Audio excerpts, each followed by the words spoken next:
The night Celeste Wyndham handed her credit card to a stranger, she believed it was the funniest thing she had done all year. 24 hours later, she would discover that some jokes have a way of breaking you open and putting you back together as someone entirely different. It began at a charity gala in Boston, the kind of event where wealthy donors gathered beneath crystal chandeliers to outbid each other for causes they would forget by morning. The ballroom glittered with champagne flutes and designer gowns, with air kisses and hollow laughter, with the particular performance of generosity that cost nothing emotionally, even when the checks ran into six figures. Celeste moved through this world like water through silk. At 30 years old, she had inherited her father's commercial real estate empire 2 years prior, and the weight of it sat on her shoulders like a crown she had never asked to wear. Her trust fund generated more interest in a single month than most families earned in a year. She had never checked a price tag, never watched a bank balance with anxiety, never experienced that particular terror of numbers dwindling towards zero. Money to Celeste was simply there, like gravity, like the air she breathed, a force that required no attention because it never threatened to disappear. Her penthouse apartment overlooking the Charles River cost more monthly than a school teacher earned in 12 months of shaping young minds. But she rarely considered this. The gala that evening supported children's literacy, though she could not have named the specific organization if someone had offered her a fortune to do so. She attended because her social circle attended, because the photographs would appear in Boston Magazine, because refusing would require an explanation she did not care to give. The minimum donation was $100. Pocket change.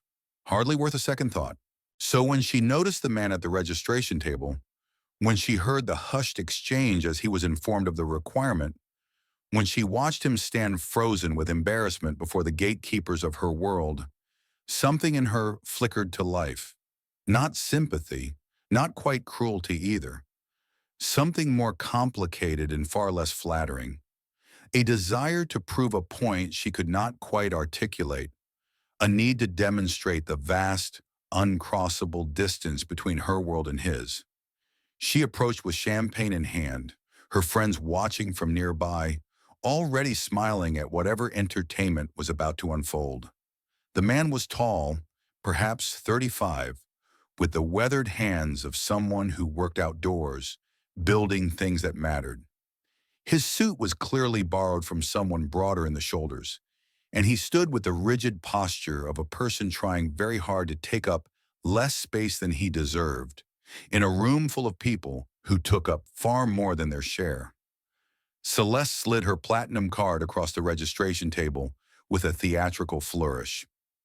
24 hours, she announced, loud enough for her friends to hear and appreciate. Spend whatever you want. Think of it as a social experiment. Let us see how the other half lives when given the chance. Her friends laughed on cue. Someone made a clever comment about Pretty Woman in reverse.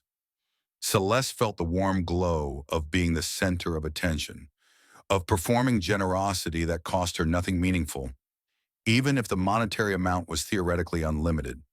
The man looked at the card resting on the polished table. Then he looked at her. His eyes were dark and steady, and in them Celeste saw something that made her briefly uncomfortable in a way she could not name. Not gratitude, not even surprise, just a quiet, thorough assessment, as if he were cataloging exactly what kind of person stood before him in designer silk and borrowed compassion. He took the card without a word, without thanks, without even meeting her eyes again. He simply nodded once and walked out into the cold November night, leaving Celeste with a smile still playing on her lips and absolutely no idea that her entire understanding of the world was about to collapse. Tomorrow, she thought, she would have quite a story to tell. She was right about that much, but the story would not be the one she expected.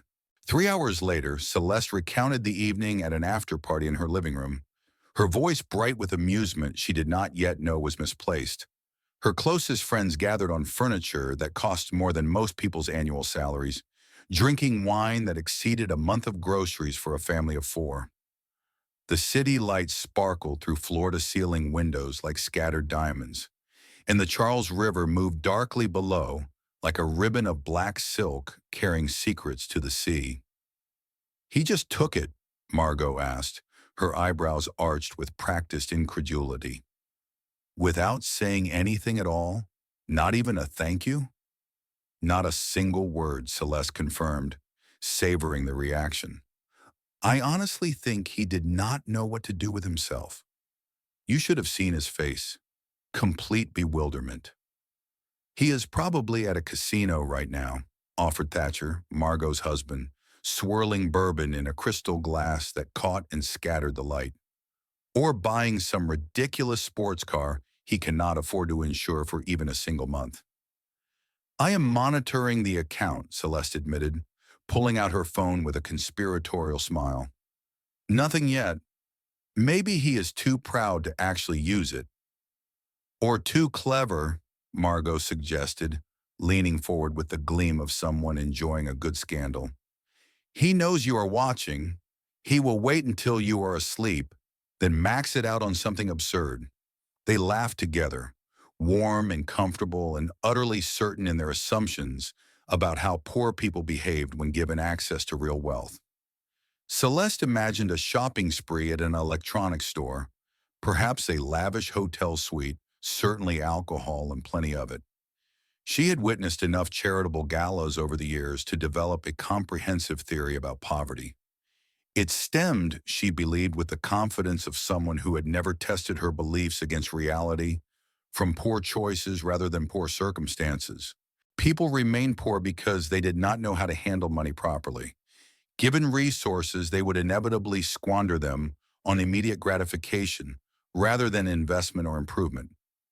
It was almost a kindness, she told herself as she sipped champagne that cost more per bottle than some families spent on food in a week, to prove this point so definitively. She checked her phone one final time before bed. The account showed no activity whatsoever. $0 spent. Celeste smiled with the satisfaction of someone whose worldview remained comfortably intact and set down her champagne. Tomorrow would be most entertaining indeed. 23 miles away, in a neighborhood Celeste had never visited and could not have located on a map, even with detailed directions, Donovan Mercer climbed the stairs to his third-floor apartment in Dorchester. The building was old and tired, having long ago given up any pretense of elegance. The hallway smelled of mildew and cooking grease from a dozen different cuisines, and the fluorescent light on his landing had been flickering for 6 weeks without anyone from management showing the slightest interest in repair. Donovan moved quietly despite his exhaustion, careful not to wake Mrs. Okonkwo next door, whose night shift at the hospital started at 4 in the morning, and who needed every minute of sleep she could steal. His apartment was small in the way that real estate listings called cozy and residents called cramped. A living room that doubled as his bedroom, where a sofa bed served as his nightly resting place. A tiny kitchen with appliances that had been outdated when his parents were young. A bathroom where the hot water worked only when it felt like cooperating, and the only real bedroom in the place, which belonged entirely and non-negotiably to his daughter. He crossed the worn carpet that had once been blue and eased her door open with practiced silence, watching Willa sleep in the soft glow of her princess nightlight. She was 7 years old, small for her age, with dark hair like his, and a careful way of moving that she had learned from doctors who told her repeatedly not to run, not to exert herself, not to stress her imperfect heart with the normal joys of childhood.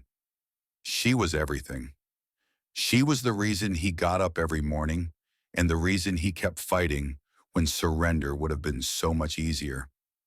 On the kitchen table sat the familiar pile of envelopes he could no longer bear to open, though he knew their contents by heart. Electric bill, 3 months overdue. Gas bill, threatening disconnection. A collection notice from the pediatric cardiology department at Boston Children's Hospital, the numbers so large they seemed almost fictional. Another notice from a credit card he had maxed out, paying for Willa's first surgery 3 years ago. Rent, 4 months behind now, with an eviction notice buried somewhere in the stack like a time bomb, waiting to destroy what little stability they had managed to build. Donovan sat down heavily and placed the platinum card in front of him on the scarred wooden surface. In the dim light of his kitchen, surrounded by paper evidence of everything he owed and could not pay, he stared at the small rectangle of plastic that represented unlimited possibility in the hands of someone who had offered it as entertainment for her wealthy friends. She thought he would spend it on himself. He knew with absolute certainty that was what she expected, what she was counting on to confirm every assumption she had made when she looked at him with that amused, distant smile that never reached her eyes. She wanted a story to tell at parties for months to come, proof that people like him could not be trusted with resources they had not earned. She wanted to be right about everything she believed about poverty and the people trapped within it. Donovan picked up the first envelope from the pile with hands that did not tremble despite everything. Boston Children's Hospital. $47,322 for the cardiac catheterization that had discovered Willa's ventricular septal defect, for the subsequent monitoring that tracked her fragile heart, for the medications that kept her stable enough to attend school and play carefully with friends and live something approaching a normal childhood. $47,000 that grew larger with interest every month he could not pay. That threatened to destroy what little credit he had managed to maintain. That sometimes woke him at 3 in the morning with the specific cold terror of a father who could not afford to keep his child alive. He thought about what Celeste would see when she checked the account in the morning, expecting tales of excess and waste. He thought about what it would mean for her to be completely, thoroughly, devastatingly wrong about everything. At 2:43 in the morning, while Boston slept and Celeste dreamed of her own cleverness, Donovan called the hospital's 24-hour billing line and paid off his daughter's entire medical debt with a single transaction. Then he started on the next envelope. The notification appeared on Celeste's phone at 7:15 the following morning, while she was still in bed nursing a mild champagne headache and a comfortable sense of superiority. She almost dismissed it without looking, assuming it was another marketing email from her bank or perhaps a fraud alert about the unusual activity she had authorized. But something made her tap the notification. Some flicker of curiosity about what the man from the gala had chosen to purchase with his 24 hours of unlimited wealth and zero accountability. Boston Children's Hospital. $47,322. Celeste sat up so quickly her head spun with a sudden movement. She read the transaction again, then a third time, then a fourth, certain she was misunderstanding something fundamental about what she was seeing on the glowing screen. People did not spend their windfall on hospital bills. People bought things, experiences, objects they could show off or consume or brag about to friends. This made no sense within any framework she possessed for understanding human behavior. She checked frantically for other transactions. There were none. Just this single massive payment to a children's hospital, processed at 2:43 in the morning while she slept peacefully in her riverside penthouse, surrounded by friends who had joked about casinos and luxury cars and the predictable foolishness of the poor. Her first instinct was fraud. Someone must have stolen the card from him and was running some kind of elaborate medical billing scam that she could not quite envision but surely existed. But that theory collapsed under even minimal scrutiny. The payment had cleared as completely legitimate, traceable to an actual hospital for actual services rendered to an actual patient. She could see the account number, the patient billing department, the exact amount calculated down to the final penny. This was real.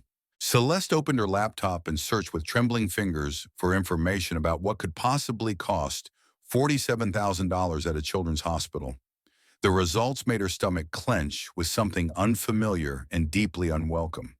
Cardiac surgery, cancer treatment, chronic illness management. The kinds of bills that arrived when something was seriously wrong with a child, when desperate parents would pay anything, sacrifice everything, to keep their sons and daughters alive for one more year, one more month, one more precious day. She thought about the man's face at the gala, the borrowed suit, the weathered hands that had clearly built things and fixed things and worked hard for everything he had. The complete absence of reaction when she had offered her card like it was a party trick for the amusement of people who had never wanted for anything. He had a sick child. He had a sick child and $47,000 in medical debt. And she had handed him her credit card as a joke, expecting him to prove every ugly assumption she held about people in poverty. For the first time since the previous evening, Celeste stopped smiling. The expression that replaced it was something she barely recognized in her own reflection. Will awoke to find her father asleep at the kitchen table again, his head resting on his arms, surrounded by opened envelopes that no longer carried the weight of impossible debt. His neck was bent at an uncomfortable angle that would hurt for hours, his hands still resting on a pile of papers that represented months of sleepless nights and desperate calculations. Morning light came weakly through the window, diffused by city grime that no amount of scrubbing could fully remove. "Daddy, you forgot to sleep in your bed again." Donovan stirred at his daughter's voice, blinking against the pale light. His neck protested the movement. His back ached from the hard chair. But when he saw Willa's face peering at him with concern beyond her years, none of that mattered at all. "I know, sweetheart. I was doing some very important work." Willa climbed carefully onto his lap, moving with the deliberate caution she had learned from a lifetime of medical restrictions. The doctors had explained countless times that her heart condition required constant monitoring, that she should not run or play too roughly or do any of the things that other 7-year-olds did without thinking. That excitement and exertion could trigger complications that terrified everyone who loved her. At 7 years old, she had internalized these limitations so thoroughly that she moved through the world like a small, cautious ghost, always aware of the fragile engine beating in her chest. "Is it about the hospital letters?" she asked, her dark eyes moving to the opened envelopes scattered across the table. "The ones that make you sit at the table at night when you think I am sleeping?" Donovan hesitated. He had tried so hard to shield her from the financial reality of their lives, from the crushing weight of debt that threatened to bury them both. But children noticed more than adults gave them credit for. She had heard him on the phone with collection agencies, his voice tight with shame and desperation. She had seen him choosing between groceries and medicine at the pharmacy counter, doing math in his head that never quite added up to enough. "Not anymore," he said softly, and for the first time in 2 years, he meant it completely. Willa studied his face with that uncanny perception she possessed, reading truths that adults tried to hide. Then she nodded slowly, accepting his word as she always did. "My teacher told us something yesterday, Daddy. She said that broken things are not ruined forever. She said the cracks can be filled with something beautiful, and then the broken thing becomes even more special than before. Like those Japanese bowls we saw in the museum." She looked around their small, shabby kitchen with its water-stained ceiling and humming refrigerator that worked only when it felt like cooperating. "I think that is what we are doing, Daddy, filling our cracks with something beautiful, even when it is hard." Donovan held his daughter close and felt his eyes burn with tears he would not let her see. This child, this impossible, wise, brave child, was worth every sleepless night, every humiliation, every desperate prayer. She was worth everything. The second notification arrived at 11:23, and Celeste nearly dropped her coffee when she saw it. She had been pacing her apartment for hours, unable to focus on anything, unable to stop checking her phone every few minutes like an addict awaiting her next fix. When the alert chimed, she grabbed for the device with trembling hands. Dorchester Property Management. 3 months of back rent plus late fees and penalties. The exact amount required to prevent an eviction that would have put a sick child on the street. He was paying his bills, his actual desperate life or death bills, not buying luxuries, not treating himself to anything, paying off debt, preventing homelessness, keeping a roof over his daughter's head.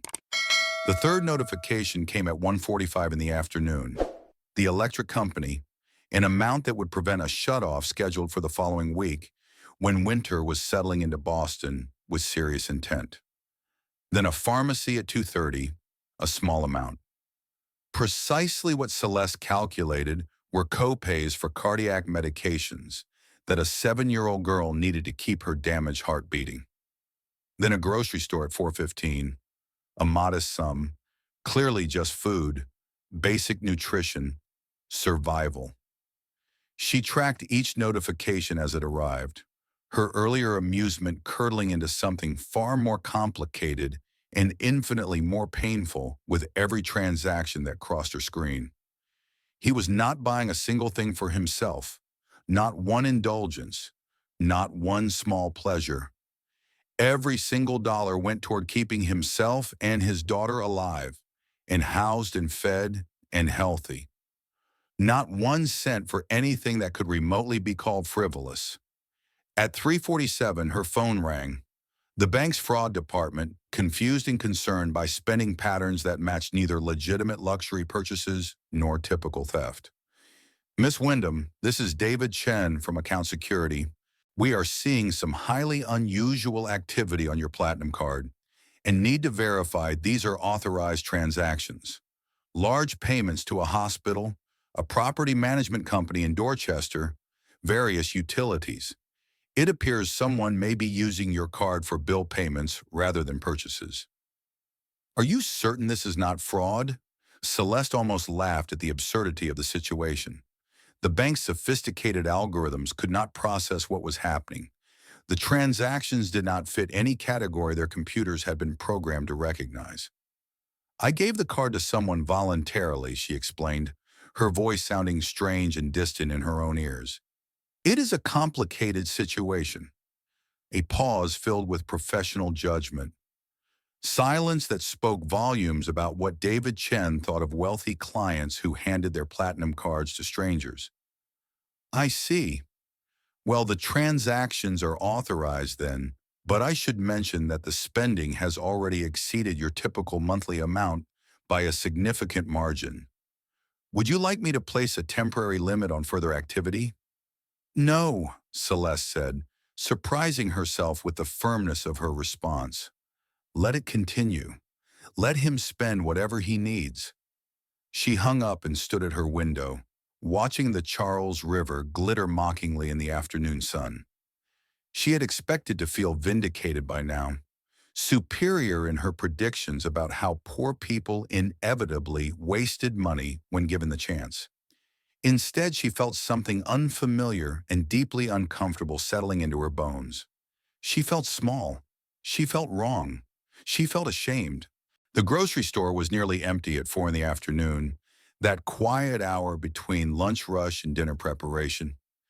Donovan pushed the cart slowly down fluorescent-lit aisles while Willa sat in the child's seat, her legs swinging gently, her eyes taking in everything with the wonder of a child who understood that even ordinary trips to buy food were precious gifts not everyone received.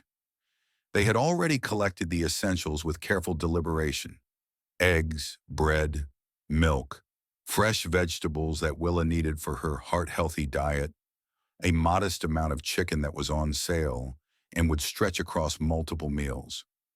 Then they passed the small toy section near the checkout, a minor display designed to catch children's eyes and parents' wallets. Willa's face transformed with sudden longing. Daddy, look, a purple elephant. Donovan stopped the cart, looked at the small display of stuffed animals arranged to maximize impulse purchases. It was a plush elephant, soft and huggable, with floppy ears and a trunk that curled upward in a perpetual smile. Purple, Willa's absolute favorite color in the entire world. She had a collection of stuffed animals arranged on her bed like a royal court, friends she talked to in whispered conversations when she thought her father could not hear. The price tag read $12. $12. Less than what that woman at the gala probably spent on a single cup of artisanal coffee without a moment's thought. But this was not his money. It was not even really money at all, not in the sense that he understood the word. Not something earned through labor and sacrifice and hours of honest work. It was a joke, a game, a wealthy woman's whim designed to humiliate him and confirm her prejudices. He had used it for Willa's hospital bills because medical debt was a systemic cruelty that no family should face, because no child should go without cardiac care, because their father could not afford the impossible numbers. He had used it for rent because eviction would harm Willa in ways that ran far deeper than wounded pride, because stability mattered more than his ego. But a toy, a small purple elephant, just because his daughter deserved something soft and beautiful and new, something that was hers and hers alone. Donovan reached out and picked up the elephant. It was lighter than he expected, softer than it looked. Willa's face lit up with hope that broke his heart. He looked at the toy for a long moment, feeling its weight in his hands, feeling his daughter's eyes on his face. Then he placed it gently back on the shelf. "Next time, sweetheart. I promise, when we can buy it with our own money." Willa nodded without complaint or tears. She did not ask why, did not argue or beg the way other children might. At 7 years old, she had already learned that some things could not be had just because you wanted them. That wanting was not the same as having. That her father loved her completely and absolutely even when he said no. Especially when he said no. Donovan paid for the groceries with the platinum card and walked out of the store without looking back. The image of that purple elephant burning in his mind like a small, soft accusation. Celeste drove to Dorchester that evening as darkness settled over Boston like a familiar blanket. She had never spent meaningful time in this part of the city, had passed through perhaps on her way to somewhere more fashionable, looking out tinted windows at lives so different from her own that they might as well have existed on another planet. But she had never stopped to actually look, to see, to understand. The streets were narrower than she expected, the buildings older and more tired. She parked her gleaming Mercedes a block from the address she had found through methods she preferred not to examine too closely, acutely conscious of how the car stood out among the aging sedans and practical vehicles that lined the street like soldiers of the working class. His building was a 3-story walk-up, the kind of structure that had probably been modest middle-class housing 60 years ago when the neighborhood was young and hopeful. Time and neglect had not been kind.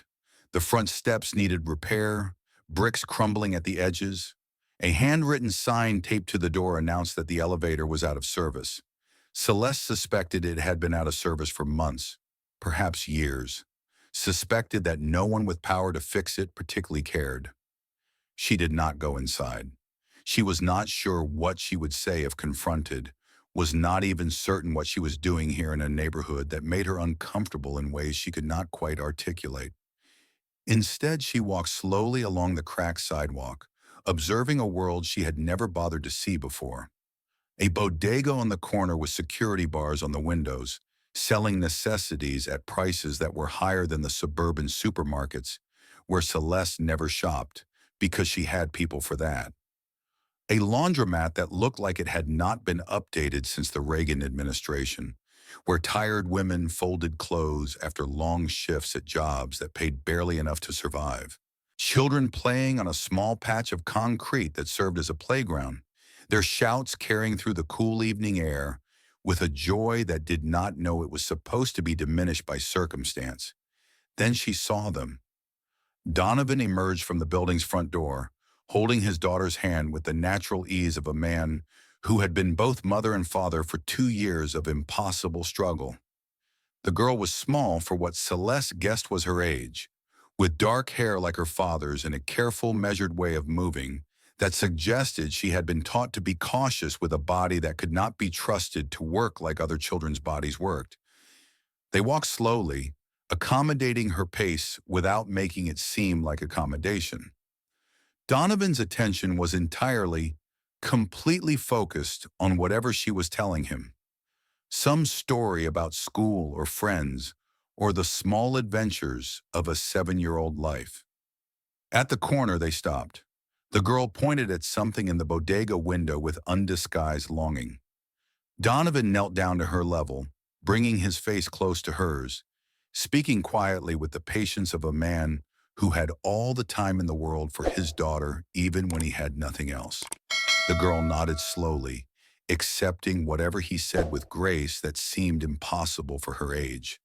They continued walking without entering the store, hand in hand, father and daughter against a world that had given them so little and demanded so much. Celeste watched them disappear around the corner into the gathering dusk. A father and daughter, poor and struggling but managing, connected in the uncomplicated, unshakable way of people who had only each other and had learned that only each other was enough. There was no drama in the scene, no moment of visible crisis, just ordinary life, ordinary love, ordinary struggle that extraordinary privilege had allowed her to ignore for 30 comfortable years. She drove home in silence that felt like penance.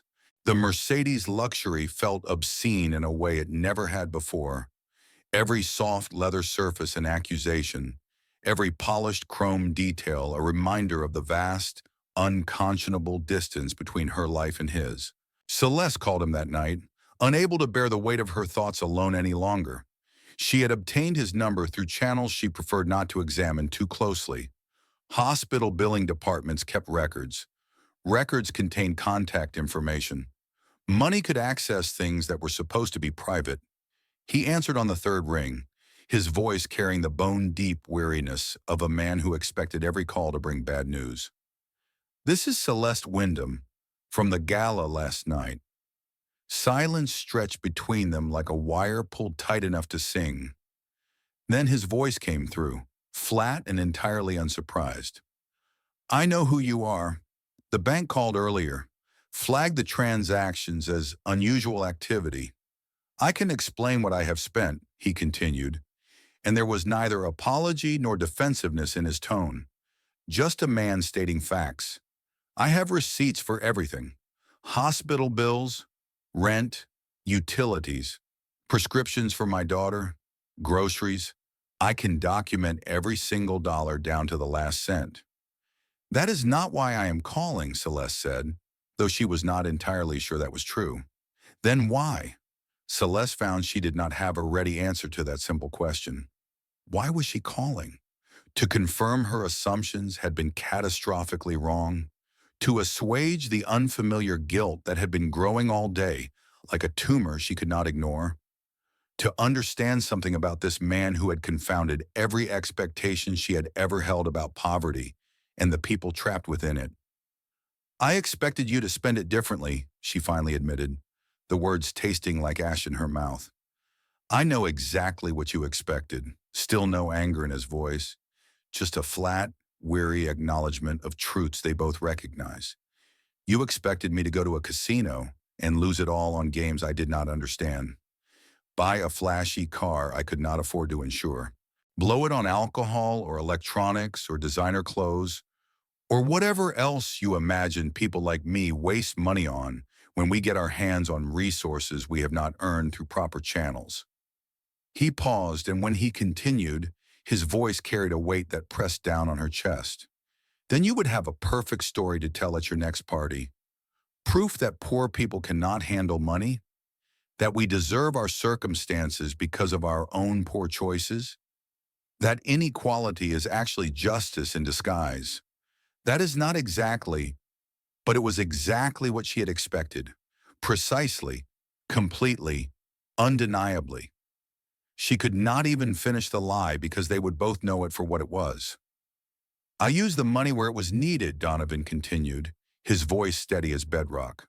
"For my daughter, for keeping us housed and fed and alive, for making sure she can see her doctor and take her medicine and sleep under a roof that does not leak. That is what money is for. Where I stand, that is its only purpose. He paused again, and she could hear him breathing, measuring his next words carefully. I do not know what money is for where you stand, but that is not my problem. That is something you will have to figure out for yourself. He did not say it with accusation or bitterness. He said it like observing that water was wet or the sky was blue. Simple fact. Obvious truth. Celeste found his complete lack of resentment somehow more devastating than fury would have been.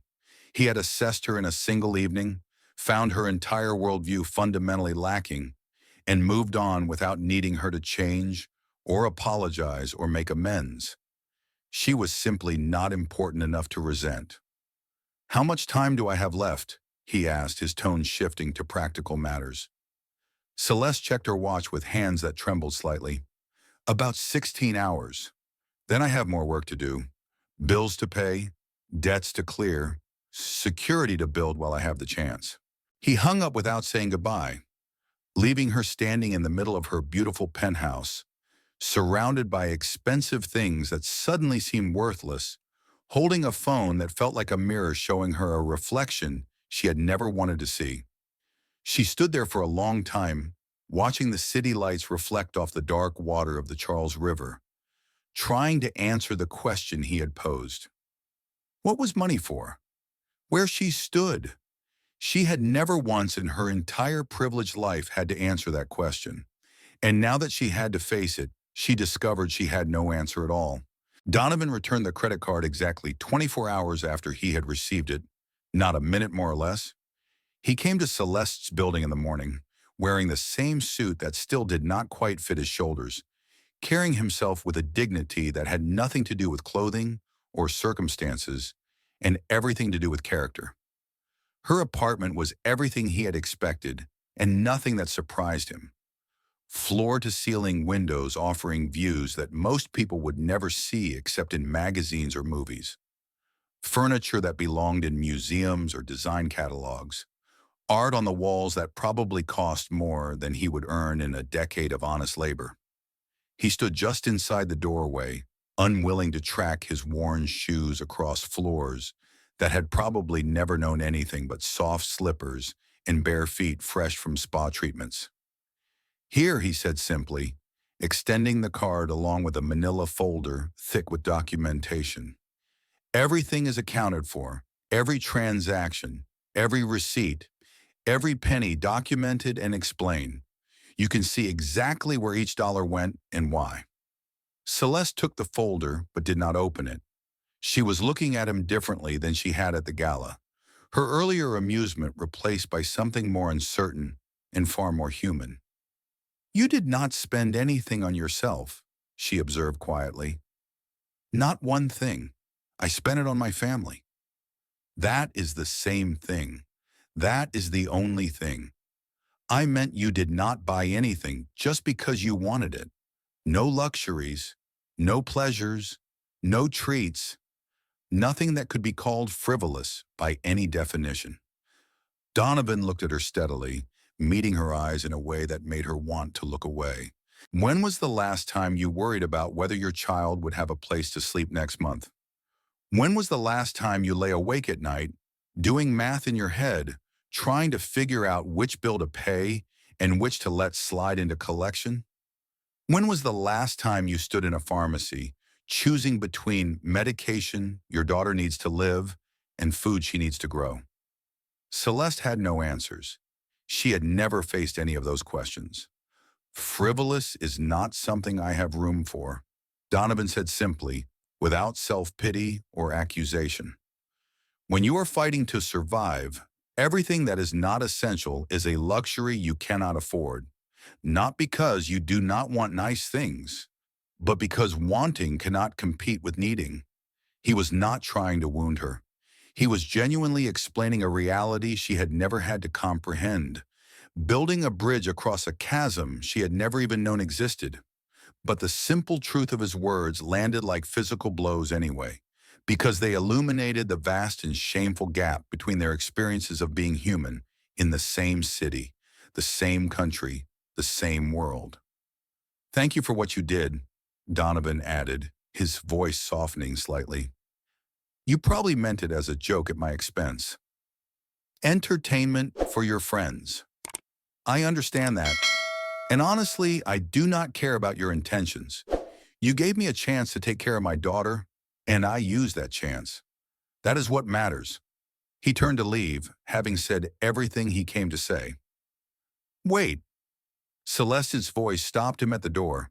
He turned back, patient but not particularly interested in what she might offer. I want to know something. At the gala, when I offered you the card with everyone watching, what did you honestly think of me? Donovan considered the question with the seriousness it deserved, though perhaps more seriousness than she deserved. I thought you were trying to humiliate me. I thought you wanted a story to tell your friends about the poor man who could not control himself around money, who proved every stereotype you already believed. I thought about refusing and walking away with my dignity intact. Why did you not? Because my daughter needed cardiac follow-up that I could not afford no matter how many extra shifts I worked. Because we were about to be evicted from the only home she has ever known. Because pride is a luxury too, and I gave up luxuries a long time ago. He met her eyes with a directness that was almost uncomfortable. You wanted to prove something about people like me. I wanted to prove something too. What? That poverty is not a character flaw. That desperation does not equal stupidity. That how someone chooses to spend matters infinitely more than how much they have to spend. That being poor does not mean being foolish or greedy or less human than people who happen to be born into comfort. He paused at the door, his hand on the frame. I think I proved my point more convincingly than you proved yours. He left without waiting for a response, closing the door quietly behind him, leaving Celeste alone with a folder full of receipts and a lifetime of assumptions crumbling into dust around her. The folder sat on Celeste's coffee table for 3 days before she found the courage to open it. She was not sure why she delayed facing its contents. Perhaps she was afraid of what the meticulous documentation would confirm about his character and her own. Perhaps she was simply avoiding the reckoning she knew was coming, the moment when she would have to look clearly at who she had been and decide who she wanted to become. When she finally opened the folder with trembling hands, the contents were exactly what Donovan had described, and somehow more damning for their precision. A payment summary from Boston Children's Hospital showing a massive cardiac care balance reduced to zero with a single transaction. 2 years of accumulated debt, interest, collection fees, all erased in one moment of generosity that she had intended as mockery. A receipt from the property management company confirming 3 months of back rent plus penalties, preventing an eviction that would have devastated a 7-year-old girl. Utility statements showing accounts brought current, ensuring heat and light through a Boston winter. Pharmacy records for pediatric cardiac medications with names she could not pronounce. A grocery receipt listing eggs, bread, milk, vegetables, and modest amounts of chicken. Nothing fancy, nothing indulgent, just fuel for 2 bodies trying to survive. At the bottom of the folder, beneath all the careful documentation, Donovan had included something unexpected that stopped her breath entirely. A photograph. Printed on ordinary paper from an inexpensive printer. The kind of image that cost almost nothing to produce and meant absolutely everything. A little girl with dark hair and bright eyes smiling at the camera with the unguarded joy of childhood that persists even in the hardest circumstances. She was sitting on a worn sofa, surrounded by stuffed animals arranged like a royal court, her small hand resting over her heart in a gesture that was probably unconscious and somehow heartbreaking. On the back, Donovan had written in careful, deliberate handwriting that suggested each word had been chosen with precision. Her name is Willa. She is 7 years old. Her mother, Serena, died 2 years ago during Willa's second heart surgery. She collapsed in the waiting room while our daughter was on the operating table. and she never woke up. The doctor said it was a blood clot, sudden and unforeseeable. She died not knowing if Willa would survive the surgery. Willa survived. Serena did not. She left me with a daughter who needs constant medical care and a debt so large it felt like a mountain I could never climb. I have been fighting that debt every single day since we buried her, fighting to keep Willa safe, housed, fed, and alive. Thank you for helping Willa's father get out from under that weight. Even for a moment, even temporarily, you probably do not understand what that means, what it feels like to breathe without the constant pressure of impossible numbers crushing your chest. But I am writing it here so you know. This is what your money did. This is what it meant to us. Celeste read the words until they blurred and swam before her eyes. Serena had died during her daughter's heart surgery.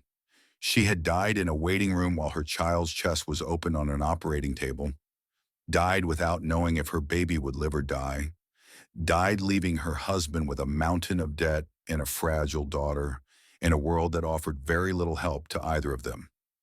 Donovan had lost his wife and inherited impossible debt in the same terrible moment. He had been drowning for 2 years, fighting every single day to keep his daughter alive and his family together, and Celeste had handed him her credit card as a joke. She had laughed with her friends about what frivolous things the poor man would waste money on. She had bet on his failure with the casual cruelty of someone who had never suffered. She had made entertainment from his desperation.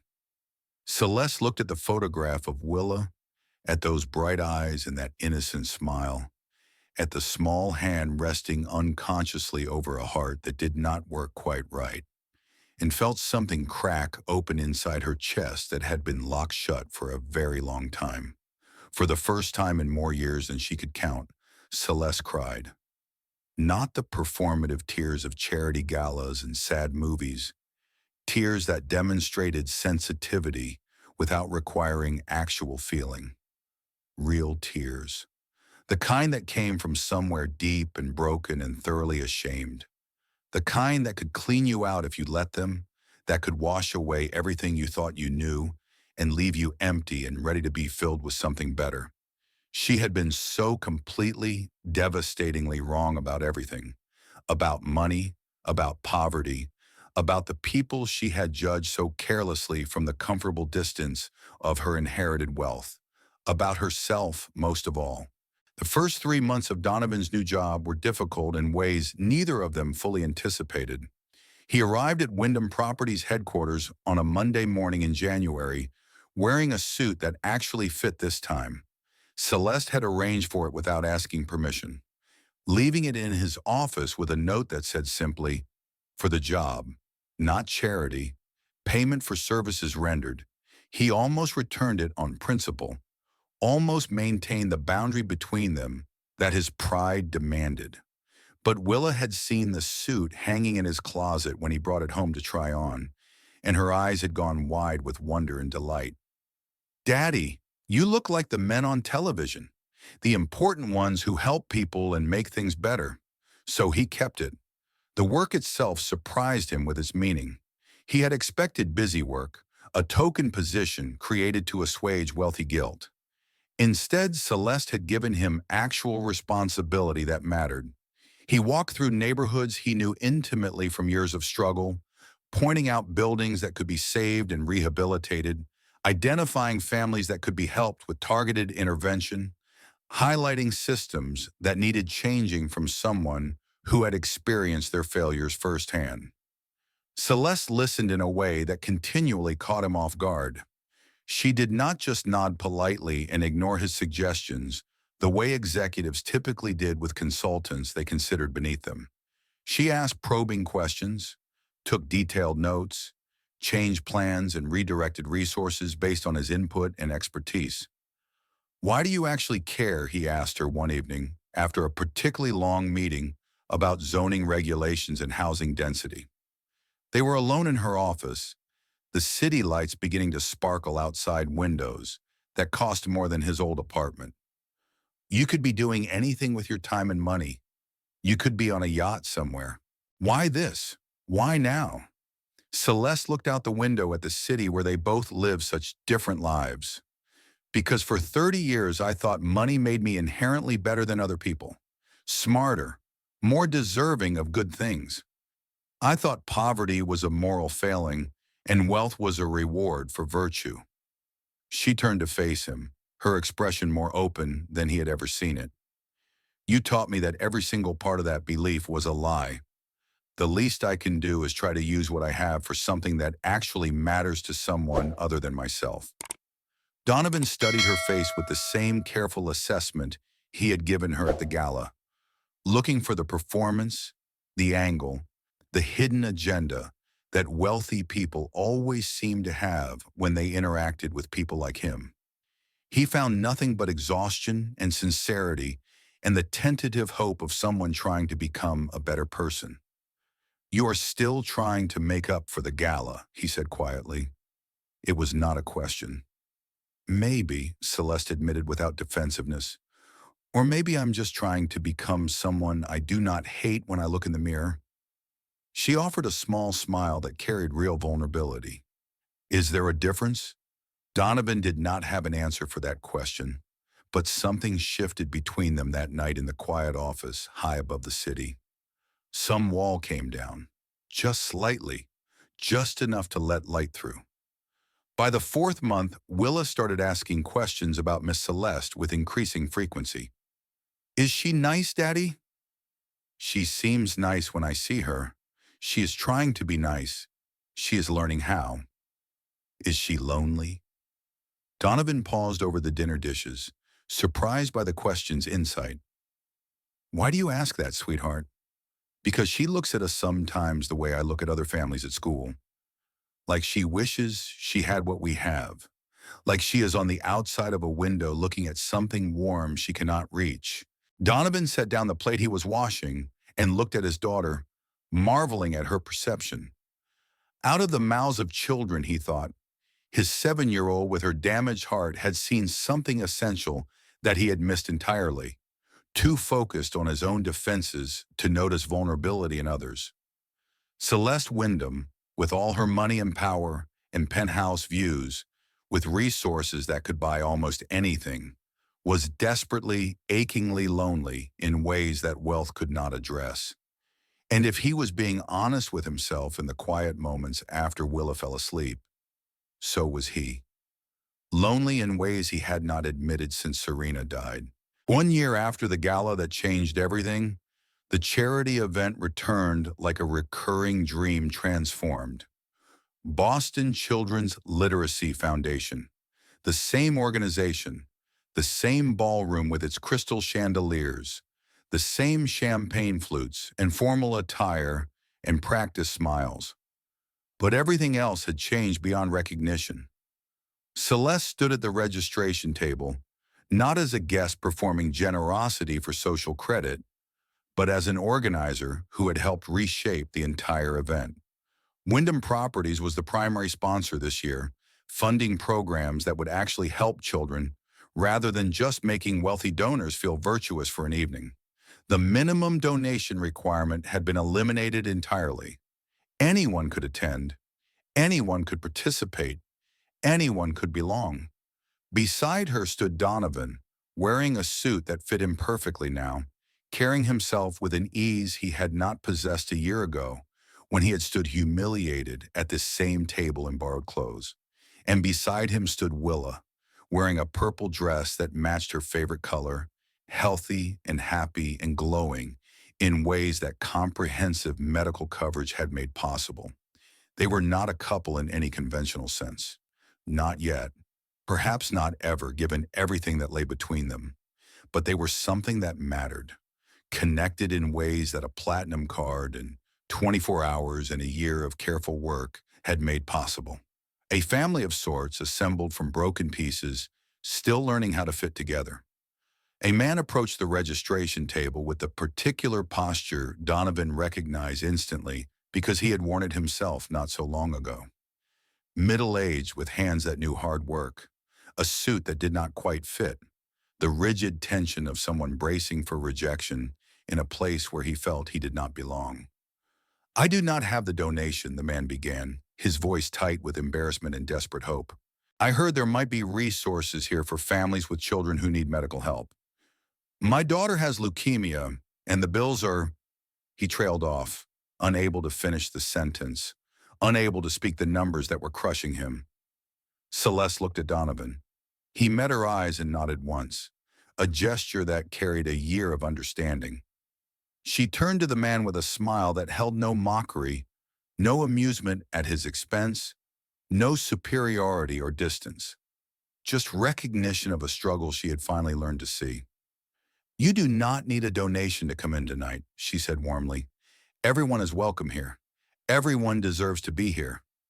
She handed him a brochure about the pediatric support fund that Wyndham Properties had established over the past year.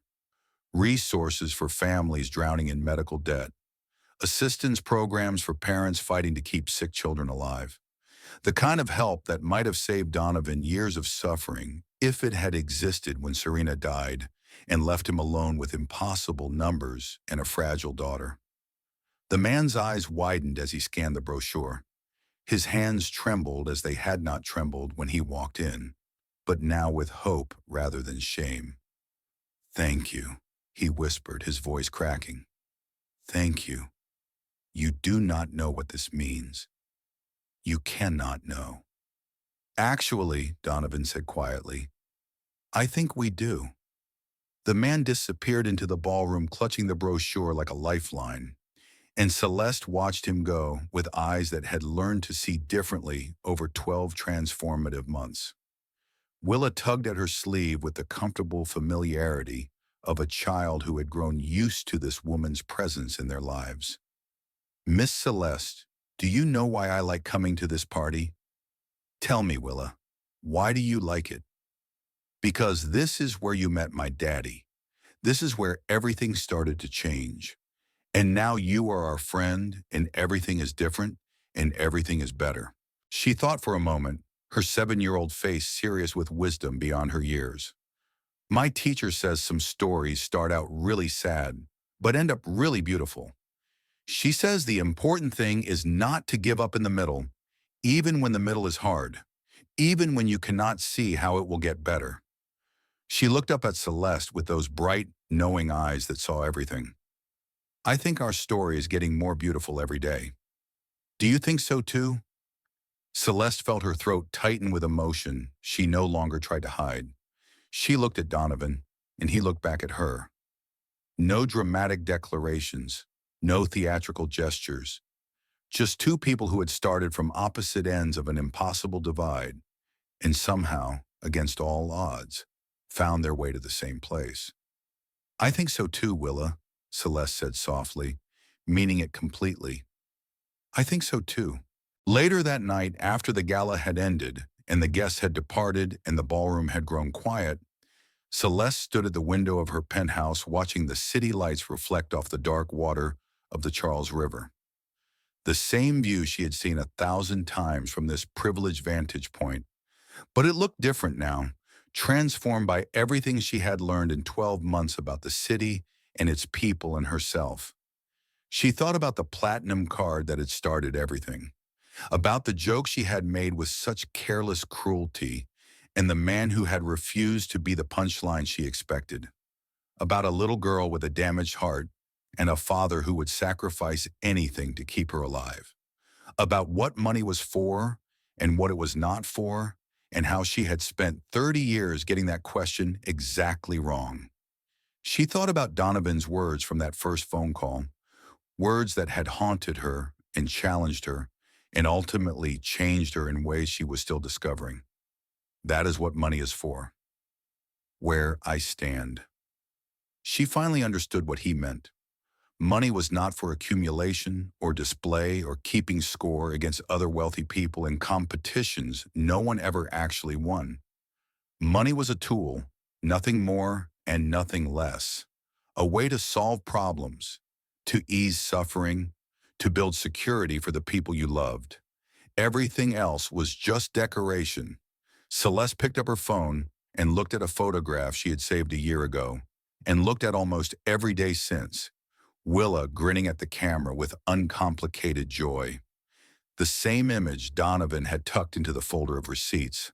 Her name is Willa. She is 7 years old. This is what your money did. This is what it meant to us. Celeste set down the phone and looked out at the city where millions of people struggled with problems that her resources could help address, where families drowned in medical debt and faced eviction and chose between medicine and food, where children like Willa fought battles they should never have to fight. She had learned something crucial in the past year. How someone chose to spend their money said everything about who they were and what they valued. And how they chose to fix their mistakes said even more. She was still learning, still trying, still failing sometimes and picking herself up and trying again. But that was the whole point. The broken pieces could be put together into something new. The cracks could be filled with gold. The story that started badly could still end beautifully.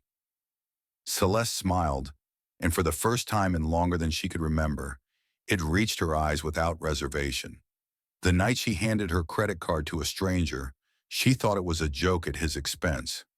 24 hours later, she discovered it was actually a test of her own character, one that she had failed completely and catastrophically. But failure, she had learned, was not the end of any story. It was only the beginning of becoming someone better. And that transformation was worth more than all the platinum cards and penthouse views and inherited fortunes in the world. It was worth everything. Willa's voice echoed in her memory one final time as Celeste turned from the window to face whatever came next. Some stories start out really sad but end up really beautiful.